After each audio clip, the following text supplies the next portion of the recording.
Hey, what's up, everybody? Welcome back to Sideline Sports. Hit the like, hit the subscribe. Niners play the Cardinals today, and we lose 23-24. So I have some thoughts about how that game got turned. I still believe we're not running the ball as much as we should be running the ball, especially when we have the lead. I think that that's a common basically a common topic that I keep coming up with every single time we lose a game. But this team has got injuries. They're just basically snake bitten this year, and it may not be a good year for the Niners when it comes right down to it. There's a lot of people that are still out. We still don't have Christian McCaffrey. We still have Dre Greenlaw out until at least week 8. We have people that are coming in and off of injuries like George Kittle, Deebo Samuels. Jawan Jennings got hurt today. I'm not sure what the specifics on his injury are going to be. But now is there talk about going out and maybe trading for Adams? I mean, Adams might be the guy we want to bring in because now we're kind of short at the wide receiver position. And I saw Bell go in today, and I am just tired of seeing Bell go in the football game. But that doesn't matter because the game was pretty much, well, I won't say it was over, but nothing good was happening at that point. So what I will say is that we may need to go out and look for a wide receiver depending on how bad that injury to Jennings was. I'm not going to talk too much about being out coached because I think Shanahan and the defensive coach Sorensen both were a little bit out coached today as well again because I think Shanahan just continues to refuse to run the ball more, especially in times when he should be running the ball. If you listen to some of the reporters at the post-game conference, they're asking him that same thing. Why, basically, was there something that was preventing you from running the ball more? Why did you get away from that? He tends to get away from running the ball the later the game goes on, and it doesn't make a whole lot of sense to me why he does that. You should be continuing to ramp up on running the ball as the game goes in deeper into the second half of the second half of the game, third, fourth quarters, especially when you have a lead. And he didn't do that much. The defense, what can I say? The defensive line is really bad, guys. Right now, the defense is ranked 27th in the league, and it's not good. Their defensive line cannot get pressure on the quarterback, which leaves the corners in a really tough position to guard those wide receivers for a longer period of time than they should need to because we're not getting any pressure on the quarterback. That being said, the secondary doesn't really get off the hook either. They're not great. So the defensive side of the ball in general is just really bad. We're giving up too many points. We gave up 24 to the Cardinals. This defense, with the players that we have, shouldn't be giving up that many points. And we should be winning these games. We're breaking the 20-point margin. If we're up by, if we score 23 points in a game, that's a game that the 49ers should win. But this year, a little different. The defense just isn't showing up. I will say, not super excited about that last pass by Brock Purdy because he was moving the ball down the field, and I don't really think he saw that guy. I know he saw the guy coming in that was rushing him. I just think he could have got that pass off, or he thought he could have got that pass off a little bit quicker. And if he did, George Kittle was wide open, and he would have got the ball down the field a little bit further. But we also don't have a kicker now. Our kicker's injured. So now we got a game Thursday night, right? So who's going to be kicking field goals for the 49ers on Thursday Night Football? The injuries just keep on coming, guys. They just keep on coming. It just doesn't feel like the Niners' year this year. I could be wrong, and they can turn it around 100%, and I want to see that happen. But things just keep coming up. People just keep coming up. Unfortunately, Jordan Mason had a great game, 14 carries for 89 yards, and then he also had one reception for 9 yards, but he fumbled the ball when they were down on about the 15-yard line, I want to say. In a time when we really needed that touchdown. We were only up by 3. He fumbles the ball, and then Arizona comes back and kicks a field goal and goes up by 1. So that kind of sealed the game in a way right there. Obviously not something that Jordan Mason does, and he's been having a stellar career so far, start to a career this season. But unfortunately, that was one moment that didn't go great, and then when Brock Purdy passed and threw that interception in the very end with a minute and 40 seconds or some odd left, he his elbow hit the bottom of the helmet of the defensive pass rusher, which obviously made that ball kind of just fly up in the air and get intercepted. So I'm not sure if I can call that a really bad decision or bad pass. I just don't think that he realized that the pass rusher was that close to him. So I think he thought he could get that pass off to Kittle, and Kittle's been having he had a great day today too. He had a touchdown. He had 8 receptions for. I'm sorry, that's Brandon Ayuk. That is right. Kittle had 8 receptions for 64 yards. I will say something about Brandon Ayuk. Actually, Brandon Ayuk had his breakout game finally. 8 reception, 147 yards. No touchdowns, but he finally showed up to a game and made an impact. How we lost this game is a lot about the players getting outcoached, or outplayed rather, and the defensive side getting just kind of outcoached, and just they're not good enough. The defensive line is not good enough. So, like I said last game when they played the Patriots, right? This is not a game that's going to tell us where the 49ers are at. They should beat the Patriots because the Niners are good enough to beat the Patriots pretty easily. So I thought that this game was going to be a better indication, and it is kind of just solidifying what I think. And what I think is the defensive line is not good. Bosa is not living up to his normal self. Hasn't since last year. Year before last. Last year he didn't have a good year either. He's not really living up to his potential this year. They're not getting pressure on the quarterback. And the secondary, who's supposed to be pretty good, is getting pressured because they have to hold on to. They gotta follow those wide receivers around even more for more time because the quarterback's got all day to throw the football, and there's no pressure on the quarterback. So they need to figure out how to upgrade that defensive line, and I just don't see that happening this year. So I don't think it's the Niners' year this year. It doesn't seem like it. It doesn't even feel like, even when they get fully healthy, that they're going to be able to make a run, because their defensive line is playing horribly. And unless they turn that around and start getting pressure on the quarterback, which they didn't even do last year that well, but this year they're doing exceptionally bad. There's no freaking way they're going to the playoffs, or I'm going to take that back. They might go to the playoffs, but they're not going to the Super Bowl. Not like that. Not without a lot of luck anyway. So they need to get it together. The offensive side of the ball looked pretty good for the most part. A couple of mistakes ruined the game, but that was because there was already a strain on the defense, which is poor. The Niners' defense is not good at all. It's ranked as one of the worst in the NFL, and for good reason.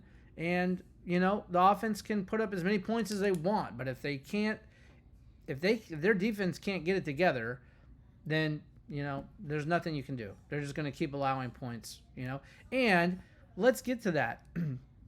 Teams are keying in on the fact that they can run the football on the 49ers, okay? The Niners, I said this last year, teams were not doing it, and I don't know why. They were not running the ball on the Niners more. That they should have been running the ball because the Niners can't stop the run. And that's especially true this year. And teams are starting to figure that out. Teams are starting to run on the 49ers, and the Niners are giving up big chunk plays. They can't stop the run.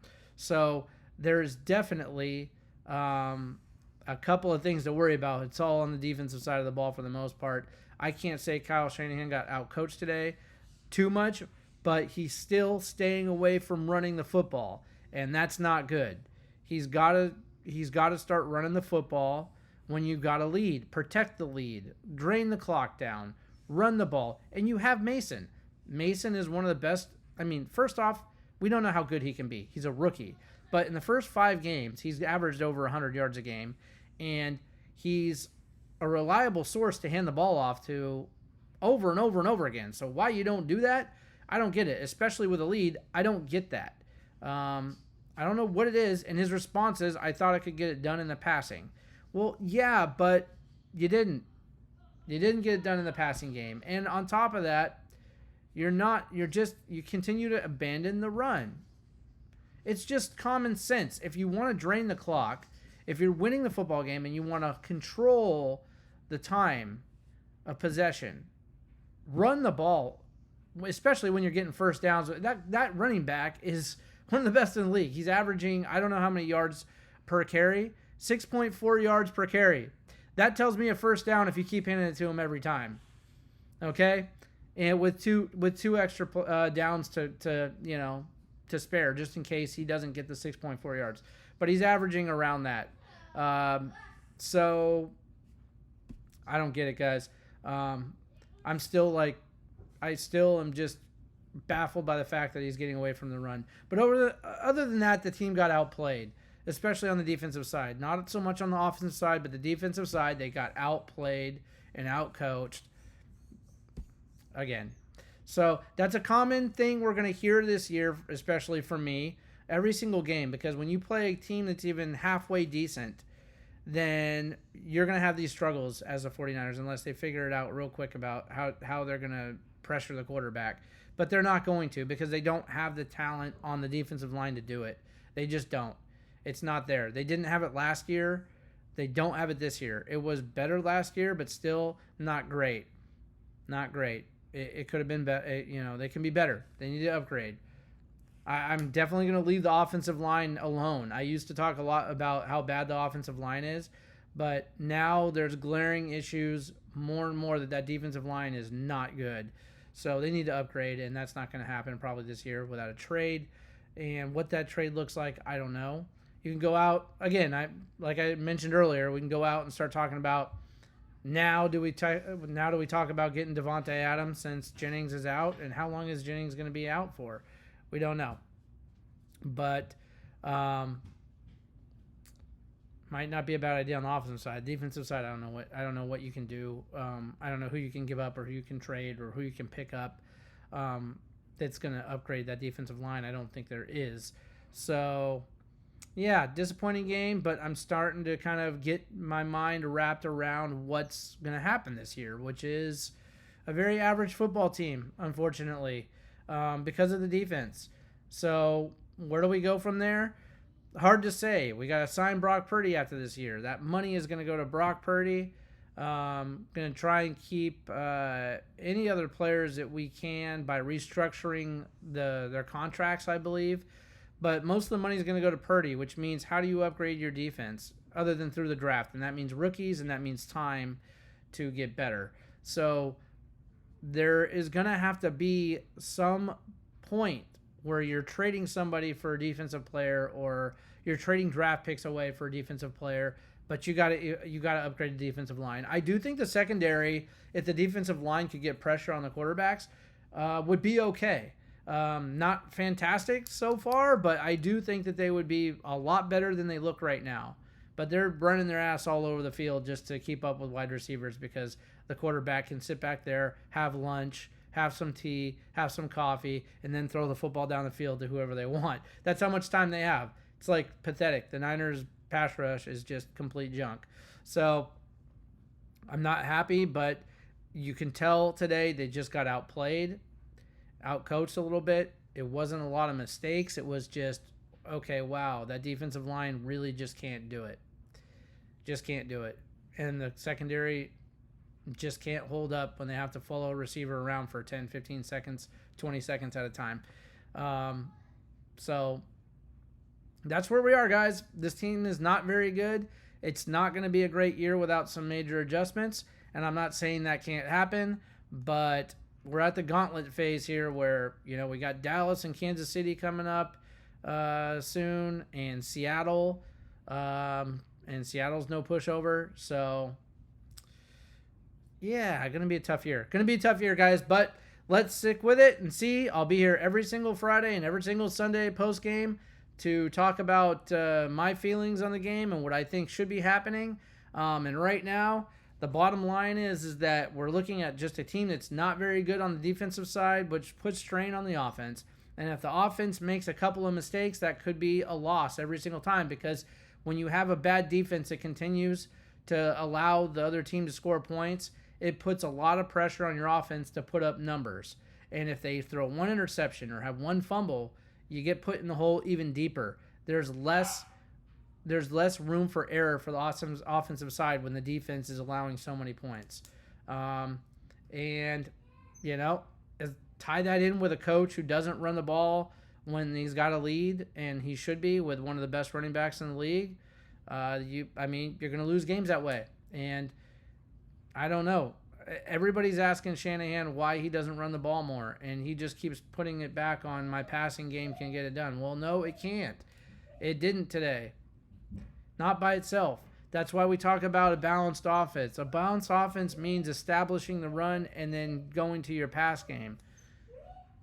And that's how you get it done. And then you just keep running the ball when you got the lead. Protect the lead. Drain the clock. Take time away from that other quarterback. Put pressure on the Cardinals to have to make a play. And I guarantee you, Kyler Murray trying to score a touchdown in a minute instead of 3 minutes, right, is going to put a lot of pressure on him, and he may not be able to make it happen so quickly at that point. And you might come away with a win. So those are all strategies to the game that have been there since the beginning of time, and they work, and they always have worked, and they always will work. You got to lead, run the ball, drain the clock. It isn't sexy. It's not fun to watch when you're not scoring all game long, but you win the game that way. And that's the point of it. That's the whole point. So, you know, pride aside, we know Kyle Shanahan has great schemes for throwing the football. I don't know if he knows that because it seems like he keeps trying to prove it. But at the end of the day, everybody knows he has what it takes to draw up plays, to throw the ball down the field and make explosive plays. You still have to establish a run, and you still have to lean on the run more. So he's not doing that. I don't know if he ever will. I don't think so. He didn't learn in 2 Super Bowls. He hasn't learned in 6 seasons. He's not going to learn this season. It's not happening, guys. So that's the coach we have. And I'm not calling him a bad coach necessarily because he's one of the best coaches in the league. Some people would tell you he's the best. I don't think he's the best, but I think he's one of the best. And if you fire him, where do you go from there? So I don't know if there's anybody out there better, but damn, is it frustrating when he doesn't run the ball when that's exactly what is recommended to do. That's exactly what you should be doing to secure a win for your team. A win that you need against the Cardinals because, like I said, it's not getting easier. Seattle, Kansas City, Dallas, those are all teams that are coming in here and going to give you their best shot. And you're going to have to be able to take it. So let's see what happens, guys. Bummer. Kind of sucks. The game was, exciting at times for the Niners, especially in the first half. It looked like they were in control, and they were. But this is a reoccurring theme where when we get to the third and fourth quarter, they fall apart. They start getting out-coached. They start getting outplayed. Whatever. Things are happening. It's going to keep happening until they make adjustments on that defensive line, and that means somebody who can get out there and rush the passer. And you do that, your secondary is going to look better. Your secondary is going to start looking like a good secondary. So you got players out there that are going to be good, that are good. Mustafa's out there. He's a rookie. He's playing really good, as in the backfield or in the secondary. But you wouldn't know it. You wouldn't know it because you know what? They have a lot of pressure on them to keep up with all the receivers. No pass rush. So it's an ugly spot on the Niners, and it's the spot that can clearly throw your season away really fast, and that's what they're doing. So let's see what they do. Let's see if they upgrade on the defensive side. But Deebo Samuel's kind of had an okay game. 1 for 11. One catch for 11 yards. It was okay. But and then he had a rushing. He had 3 attempts for 9 yards rushing. So, it's fine. But overall, Brandon Ayuk did show up today. But unfortunately, once again, a wide receiver has a great game, and it gets spoiled by bad defense and being out-coached. And, disappointing loss again, guys. But, gotta say, get comfortable in that chair because that's a comfy chair to be sitting in. That's where you're going to be. That's where we're going to be this whole season. You got to get real comfortable with games like this because this is not going to go away easy. It's just not. And disappointing. But anyway, guys, as the week goes on, we'll talk more about injuries, who's coming back, who's not. where we are with we need Greenlaw back badly, badly, and he won't be back until week 8 or 9, and by then that could be a lost season by then, guys. I mean, we could already only have 2 or 3 wins by then. So it's hard to say. I will say the Rams lost today. Seattle lost today. So when you take a look at the division, it's pretty weak. You know, we're only out of first place by, I guess, 1 game or 2 games. Let's take a look here and see what the division looks like right now after today's games. So we got the Niners sitting in 3rd place at 2-3, right? The Rams are 1-4 because they lost today. Arizona's 2-3 because they beat us today, and then the Seahawks are 3-2, right? We're 1 game out of first anyway. So, you know, it's not all doom and gloom because if we can take the division, we still, you know, we're in the playoffs, right? So look at it that way. If we can get back on track somehow, but that defensive line is just really, really bad. I don't see how they get too far, even if they win division, which I think they could win the division. I don't see how they get too far in the playoffs without upgrading that line. But anyway, guys, we'll keep on talking about it. We'll give updates. Actually, the game is on Thursday this week, so I won't do the Niner update on Friday. It's going to be on Thursday afternoon before the game. Actually, on second thought, I'm going to do it Wednesday because Thursday we'll do the post-game call again. So Wednesday afternoon, tune back into my podcast here on Sideline Sports, Sideline Bay Area Sports, and we'll talk a little bit more about who's going to be ready to go for that game, if there are any changes, what's going on with Jawan Jennings, if he'll be able to make it back for that game, or how serious his injury is. And, yeah, maybe we can get the win on Thursday and get back on track again and kind of move in the right direction, guys. Let's see. But once again, thank you very much for watching the podcast. And remember, hard work beats talent when talent don't work. See you on Wednesday.